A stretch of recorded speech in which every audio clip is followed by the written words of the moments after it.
Sa number 10,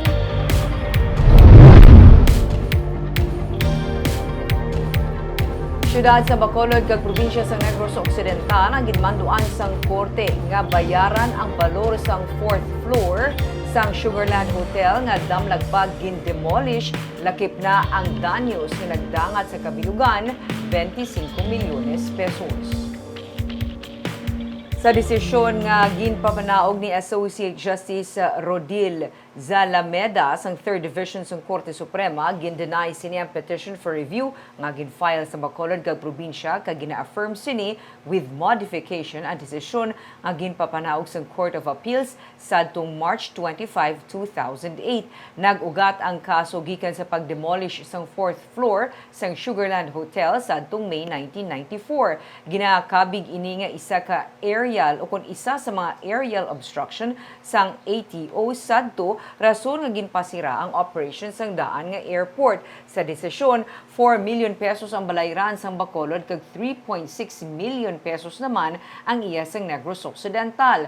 Ang aggregate amount ang naga-represent sang value sang demolished floor sandigman sa pag-appraise ng United Architects Guild of the Philippines Bacolod Chapter, lakip na 6% interest per annum. Humalin sang November 21, 1994, tubtub nga ma-fully paid ini. May 1 million pesos moral damages man plus 6% nga interest per annum, 1 million pesos nga exemplary damages plus 6% interest kag 600,000 pesos attorney's fees plus 6% interest per annum.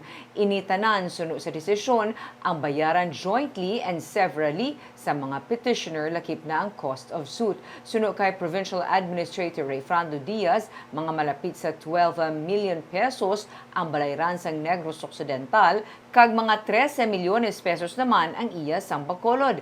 Nagpaina sang pondo ang probinsya para diri kag nagapangita pa sang pondo ang syudad suno kay Attorney Carol Chu, ang Secretary to the Mayor. Duwa lang ang gipabayad. Wow, kapoy lang. Ano na, final na na? Supreme Court? Final, no, Supreme Court decision. Just for the cutting off of the top of the... Yes, for damages brought about by the demolition on the top floor during that period where the airport was closed. Pag-ulan na in-order? Early this year, but it took time for us to go through the process of having it approved.